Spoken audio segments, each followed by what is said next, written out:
نکل یہاں سے۔ حضرت عمر فاروق نے ٹھیک اس کی آواز پر وار کیا، سمجھ لیے کہ آواز کہاں سے آ رہی ہے، فوراً اس آدمی کے اوپر وار کیا، پکڑا اس کو، اس کے لمبے لمبے بال۔ اب شک ہوا کہ یہ لمبے بال کہیں اس کی بیوی کے تو نہیں ہے، تو کھینچا اس کو۔ اس نے کہا بھائی یہ کیا کر رہا ہے؟ اب یقین ہو گیا کہ یہ مرد ہی کی آواز ہے۔ دائیں ہاتھ میں تلوار ان کی پہلے ہی سے نکلی ہوئی تھی، ایک ہی تلوار اس کی گردن پر ایسے ماری کہ اس کی گردن تن سے جدا ہو گئی، تڑپنے لگا۔ حضرت عمر نے کہا میری بہن جلدی سے چراغ جلاؤ۔ اس نے جلدی سے چراغ جلایا۔ امیر المومنین نے اس کی شکل دیکھی، آسمان پہ نظر ڈالی، فرمایا الحمدللہ رب العالمین۔ کہا میری بہن جلدی سے کھانا لگاؤ۔ حضرت عمر نے وہیں اس لاش کے سامنے بیٹھ کر کھانا کھایا۔ آدمی دیکھ رہا کیا بات، معاملہ کیا ہے؟ حضرت عمر کہتے ہیں میں جا رہا ہوں، تم یہیں پر ٹھہرو۔ اس نے کہا ارے یہ کہاں جا رہے ہو، لاش یہاں چھوڑ کے؟ حضرت عمر فاروق کے سپاہیوں کو پتہ چل گیا تو خون کے جرم میں مجھے بھی قتل کی سزا دی جائے گی۔ حضرت عمر کہتے گھبراؤ نہیں، دربار خلافت سے لوگ آئیں گے اور اس ڈیڈ باڈی کو لے جائیں گے، اس کے دفنانے کی تیاری کر دی جائے گی، تمہارا کچھ نہیں ہوگا۔ کہا کہ کون ہے آپ، صحیح بتائیے۔ کہا میں تمہارا خادم عمر فاروق ہوں۔ امیر المومنین نہیں کہتے تھے وہ لوگ، میں تمہارا خادم ہوں۔ سنا خادم، امیر المومنین میرے دروازے پر، آپ ہیں امیر المومنین؟ ہاں یہ تمہارا امیر المومنین ہوں، لیکن میں تو تمہارا میں خادم سمجھتا ہوں اپنے آپ کو، ڈرو نہیں۔ اس نے کہا امیر المومنین اب 2-3 سوالوں کے جواب دے کے جاؤں۔ چراغ بجھوانے کا حکم آپ نے کیوں دیا تھا؟ اندھیرے میں آپ جھونپڑی کے اندر داخل ہوئے، جب آپ نے بال پکڑ کے کھینچا اور تلوار چلائی تو اندھیرے میں آپ کا نشانہ خطا بھی کر سکتا تھا، اور مجرم کی جگہ میری بیوی بھی تو قتل ہو سکتی تھی۔ اس لیے چراغ بجھانا تو عقل مندی کی بات نہیں تھی۔ چراغ جلتا ہوتا تو روشنی میں آپ کو زیادہ آسانی ہوتی قتل کرنے میں، آپ نے چراغ بجھانے کا حکم کیوں دیا؟ دوسرا سوال، جب چراغ چلا اور آپ نے اس کی شکل دیکھی تو کسی کے مرنے کے بعد تو انا للہ پڑھا جاتا ہے، لیکن آپ نے الحمدللہ رب العالمین کیوں پڑھا؟ تیسرا سوال یہ ہے کہ آپ نے کھانا بنانے کے لیے کیوں کہا؟ حضرت عمر کہتے ہیں تیسرے سوال کا جواب یہ ہے کہ جس دن تو نے مجھے اپنی پریشانی بتائی اسی دن میں نے یہ کہا الہ العالمین، تو نے مجھے لوگوں کا امیر بنایا ہے اور میرے دربار خلافت میں، میری دور حکومت میں ایک آدمی کی بیوی کی عزت لوٹی جا رہی ہے، اور عمر تو چین سے کھانا کھا رہا ہے، تو چین سے پانی پی رہا ہے، تیری عزت و جلال کی قدم میں اس وقت تک کھانے کا لقمہ اپنے حلق کے نیچے نہیں اتاروں گا جب تک کہ اس آدمی کے خون سے اپنی تلوار کو لال نہیں کر لوں گا۔ میں اس دن سے بھوکا ہوں، یعنی پرسوں سے بھوکا ہوں، اس لیے میں نے کہا تھا کہ کھانا بنا کر تیار رکھنا، اس لیے میں نے پیٹ بھر کے کھانا کھایا۔ چراغ بجھانے کے لیے میں نے اس لیے کہا تھا کیونکہ جب تو نے یہ بات بتائی تو اسی دن مجھے یہ ڈر ہوا، اے عمر اتنی ہمت کس کی ہے جو میری خلافت میں، میری حکومت میں ایک آدمی کی خوبصورت بیوی سے زنا کر رہا ہے؟ اتنا ہمت والا کام کوئی ہمت والے باپ کا بیٹا ہی کر سکتا ہے۔ مجھے شک ہوا کہ کہیں ایسا کام کرنے میں میرا کوئی رشتہ دار یا میرا اپنا بیٹا تو شامل نہیں ہے۔ چراغ بجھانے کے لیے اس لیے کہ اگر چراغ جل رہا ہوتا، میں گھر کے اندر گھستا، جھونپڑی میں گھستا، روشنی میں چہرہ نظر آتا، اگر وہ میرے بیٹے کا یا میرے کسی رشتے دار کا چہرہ ہوتا تو شاید اس کی معاملے کو رفع دفع کرنے کے لیے تجھے اکساتا، کچھ لے دے کے معاملہ ختم کرنے کے لیے پیش قدمی کرتا۔ اس لیے میں نے تمہیں کہا تھا تمہاری بیوی کو چراغ بجھا دینا تاکہ اپنا یا غیر کا فرق بھی مٹ جائے۔ میں نے جب بال پکڑ کے اس کو کھینچا، اس وقت تک میرے دل میں یہی تھا، امیر المومنین یہ تیرا بیٹا ہو سکتا ہے، یہ تیرا رشتے دار ہو سکتا ہے۔ میں نے تلوار اس کی گردن پہ چلائی، اس وقت بھی مجھے یہی خیال تھا کہ میرا کوئی رشتے دار ہی مرا ہوگا، میرا بیٹا ہی قتل ہوا ہوگا۔ جب چراغ جلا اور روشنی ہوئی تو میں نے دیکھا کہ اس میں میرا کوئی رشتے دار شامل نہیں ہے، یہ گردن میرے بیٹے کی نہیں ہے، میرے کسی رشتے دار کی نہیں ہے۔ اس پر میں نے اللہ کا شکر ادا کیا، الحمدللہ رب العالمین، تمام تعریفیں اس اللہ کے لیے ہیں۔ اس طریقے سے مدد کی جاتی تھی، اور تب اللہ نے کہا ہے رضی اللہ عنہم ورضوا عنہ، اللہ ان سے راضی ہو گیا اور یہ اللہ سے راضی ہو گئے۔ جذبات تھے ان کے، یہ انداز حکمرانی تھا، انداز حکمرانی۔ تو میرے بھائیوں، آپ سب ہمارے ہمدرد ہیں، ہمارے بھائی ہیں۔ میں جس انداز میں عظمت صحابہ کے پہلو کو آپ کے سامنے رکھ رہا ہوں، اس پر دیکھیے، آپ ڈسٹرب نہ ہوں، یہ لوگ اپنا کام کریں گے، آپ کے کان ادھر ہونا چاہیے، آپ کی توجہ ادھر ہونا چاہیے، کیونکہ اب جو میں واقعہ سنانے جا رہا ہوں وہ آپ کو اس دہلیز پر لے جائے گا۔ اور یہ واقعہ میں آپ کو اشارہ کر دوں، یہ واقعہ میں نے آج سے 12 سال پہلے بامبے میں پیش کیا تھا، لیکن بدقسمتی یہ کہیے کہ یہ واقعہ کیسٹ میں ریکارڈ نہیں ہو سکا، اور اس وقت سیڈیاں نہیں بنتی تھی، اور میری تقریر جو بامبے میں ہو رہی تھی کسی کے خلاف میں، وہ اللہ کے رسول کو گالی دی گئی تھی وہاں کہ نبی عیاش تھا، مکار تھا، ایک بیوی سے پیٹ نہیں بھرا، 11 بیوی رکھتا تھا، اور میں اگر وزیر اعظم پردھان منتری بن گیا تو ہرا رنگ بند کر دوں گا، ہرا رنگ مسلمانوں کا رنگ ہے۔ تو اس کا جواب آپ نے میری کیسٹوں میں، موبائلوں میں سنا ہوگا، میں نے اس کا جواب دیا تھا بامبے میں۔ ادھر بھی یہ ملا مولوی نوچ رہے تھے ہمیں، یہ کیا بول رہا ہے۔ تو میرے بھائیوں، میری اس کیسٹ پر بینڈ لگ گیا، میں نے بھی کمپرومائز اس شرط پہ کر لیا کہ آج کے بعد تم اسلام کے خلاف نہیں بولو گے، محمد رسول اللہ کے خلاف نہیں بولو گے، تو میں بھی تمہارے خلاف نہیں بولوں گا۔ آپ کتنا ہی سعودی عرب کے خلاف بولو، مجھے کوئی مطلب نہیں۔ میں نے اس منسٹر سے کہا، منتری سے کہا، اس وقت تو وہ بہت بڑا تھا، اب تو خیر بٹوارا ہو گیا بھتیجے اور بیٹے میں آپس میں، اب تو وہ بوڑھا شیر زخمی ہو گیا۔ تو اس وقت کی میں بات بتلا رہا ہوں، میں نے اس وقت کہا تم پاکستان کے خلاف بولو، لاکھ گالی دو، مجھے کوئی مطلب نہیں۔ سعودی عرب یہ تمہارا سیاسی معاملہ ہے، لیکن دین کا معاملہ اور رسول کا معاملہ ہماری ذات سے جڑا ہے، ہمارے ایمان سے جڑا ہے۔ اگر اسلام پہ آنچ آئی، قرآن پہ آنچ آئی اور محمد رسول اللہ کو اگر یہ جملے کہے گئے تو پھر میں نہیں چھوڑوں۔ تو کمپرومائز یہ ہوا کہ آج کے بعد میں اسلام کے خلاف نہیں بولوں گا اور تم میرے خلاف نہیں بولنا۔ آپ کے یہاں کیا بھیڑ ہوگی یہ بارکس کے میدان میں، جب میں بامبے جاتا ہوں، ابھی بھی ہر 2-3 مہینے پروگرام ہوتا ہے، تو جتنے سننے والے ہوتے ہیں اس سے 3 گنا زیادہ پولیس پرشاسن ہوتا ہے۔ ارے وہی مولوی آ رہا ہے جو اس کے خلاف بولا تھا، یہ ہے۔ اور سیکورٹی لگا دی جاتی ہے بڑی سخت، اور اسپیشل CID آتی ہے، اسپیشل۔ ہمیں لوگ یہاں ڈرانے کی کوشش کریں، جتنا کمپلین کرو گے میرے خلاف اتنا ہی زیادہ آؤں گا میں حیدرآباد۔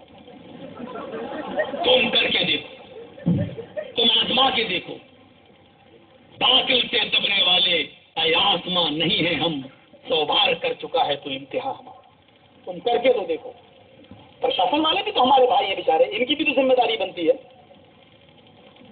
تم کر کے تو دیکھو، ہم ان کو ان کے وید منتر سنا کر ان کو ہی مجبور کر دیں گے، یہ خود کہہ دیں گے اور بولو آپ۔ ہمارے پاس تو ہر ہنر ہے، ہر ہنر۔ اور جب ہم اس سے کہہ سکتے ہیں جس نے ہم سے کہا تھا وہی منسٹر نے، گائے کو ماں کیوں نہیں کہتے ہو، تو ہم نے کہا ہم کل سے کہنا شروع کر دیں گے، لیکن یہ بتاؤ تم کیوں نہیں کہتے ہو، تم کیوں کہتے ہو؟ اس نے کہا ہم اس لیے کہتے ہیں کیونکہ وہ پوتر اور شدھ دودھ دیتی ہے۔ ہم نے کہا کتنا دودھ دیتی ہے؟ ایک گائے بولا 8 کلو 10 کلو کم سے کم۔ ایک گائے. ہم نے کہا گائے جب 8 کلو دودھ دیتی ہے تو اس کو تم ماں کہتے ہو. میرے گھر میں ایک بھینس بندی ہوئی ہے وہ 16 کلو دودھ دیتی ہے, اس کو رانی کیوں نہیں کہتے؟ تو ڈبل دودھ دے رہی ہے تو اماں کی اماں ہوئی نا. کہنے لگا ارے چپ رہو یار, تم ہمیں ہماری سیاست کرنے دو, تم جاؤ یہاں سے. کمپرومائز کیا گیا. اس کا ایک بنا ہوا ہے پورا پیپر بنا ہوا ہے, اس میں اسٹامپ پیپر پر. اس کی ایک کاپی میرے پاس, ایک کاپی اس کے پاس, اور ایک کاپی بامبے ہائی کورٹ میں. اور جب اس نے بھی کہا ہم بائیکاٹ کر دیں گے, نہیں آنے دیں گے ممبئی میں, لیکن اسلام وہ پودا ہے جتنا کاٹو گے اتنا ہرا ہوگا. سب سے زیادہ پروگرام میرے ممبئی میں ہوتے ہیں, سب سے زیادہ. تو یہ معاملات ہیں, تم جتنا ورگلاؤ گے لوگوں کو ہم اتنا آئیں گے. اس سے بہتر ہے ہمارا مشورہ مان لو, اختلاف کو بنیاد مت بناؤ, کتاب و سنت کو سامنے رکھ کر معاملے کو حل کر لو. آؤ بھائی بھائی بن جاؤ. ہماری غلطی ہے, ہم معافی مانگنے کے لیے تیار, تمہاری غلطی ہے تم معافی مانگو. معافی مانگنے والا کبھی چھوٹا نہیں ہوتا ہے. اللہ کے رسول صلی اللہ علیہ وسلم ایک بار نکلے نماز پڑھنے تہجد کی, مسجد میں گیا, حجرے میں نہیں, اس دن مسجد نبوی میں آئے, اندھیرا تھا, کچھ صحابہ باہر سے آئے ہوئے تھے بیچارے, ان کو تو آپ نے کہہ دیا ان سے مسجد میں سو جاؤ. لیکن آپ جب مسجد میں گھسے صحابہ کی خیر خبر لینے کے لیے تو کیا دیکھتے ہیں, اندھیرا تھا, اچانک آپ کی ٹھوکر ایک صحابی کے پیر سے لگ گئی. تو صحابی سمجھے پتہ نہیں کون ہے, وہ ان کی نیند خراب ہو گئی نا, بڑی پیاری نیند میں. کبھی کبھی جب نیند بڑی پیاری ہو اور آدمی سو رہا ہو تو پھر کچھ نہیں دیکھا, سب کو بھگا دیتا ہے. تو یہی معاملہ تھا, بڑی پیاری نیند میں وہ سو رہے تھے اور اللہ کے رسول کے پیر کی ٹھوکر ان سے لگ گئی, تو انہوں نے اپنی زبان سے کہہ دیا اللہ تعالیٰ یا اندھے دکھتا نہیں. جب ہم لوگ کہتے ہیں اندھا ہو گیا, موٹر سائیکل چلا رہے ہو, کوئی سائڈ سے مار دے, اندھے ہو گئے چلاتے رہے, دکھتا نہیں. اور بہار ہو تو موٹر سائیکل ہی ٹوٹ جائے آپ کی. تو یہ معاملہ, ہمیں اندھے دکھتا نہیں تجھے, تو اللہ کے رسول سے کہا اس نے اللہ تعالیٰ یا اندھے دکھتا نہیں. اللہ کے نبی صلی اللہ علیہ وسلم فرماتے ہیں میرے بھائی اندھا تو نہیں ہوں, لیکن اندھیرے کی وجہ سے دکھا نہیں, غلطی ہو گئی ہے, مجھے معاف کر. کون کہہ رہا معاف کر دو؟ محمد رسول اللہ, مجھے معاف کر دو. اس نے سنا یہ تو اللہ کے نبی ہے, اٹھ کے بیٹھ گئے, فدا کا بھی یا رسول اللہ, میرے ماں باپ آپ پر قربان. اللہ کے رسول یہ کیا ہوا, میری تو آنکھیں پر بات ہوئی, مجھے معاف کر دیجیے. آپ نے کہا غلطی مجھ سے ہوئی, میں ٹکرایا, تم معاف کرو. تو اس نے کہا نہیں, میں نے اندھا کہا, آپ مجھے معاف کرو. اب یہ جذبات چلنے لگے, معاف دونوں طرف سے یہ چیمیں گوئیاں, نہیں تم, وہ کہتا نہیں آپ, وہ کہتا نہیں آپ, نہیں آپ. فجر کی نماز کا وقت آ گیا. آپ نے فجر کی نماز پڑھانے کے بعد لوگوں کے سامنے یہ مسئلہ رکھ دیا. لوگوں اب تم یہ بتاؤ کہ اس میں کس کی غلطی ہے, میں اس سے معافی مانگ رہا ہوں, یہ معاف کرنے کے لیے تیار نہیں, اور یہ مجھ سے کہہ رہا ہے کہ آپ مجھے معاف کر دیجئے. بتائیے میں اس سے ٹکرایا ہوں اور یہ کہہ رہا کہ غلطی مجھ سے ہوئی ہے, میں نے اندھا کہا. صحابہ کہتے ہیں اے اللہ کے نبی, اللہ نے تو آپ ہی کو حکم اور جج بنا کے بھیجا ہے, ہم کیا فیصلہ کر سکتے ہیں آپ کے ہوتے ہوئے. آپ نے کہا اچھا میں ہی فیصلہ کروں. کہا ہاں. وہ شخص جس سے میں ٹکرایا میں فیصلہ کروں, مانو گے؟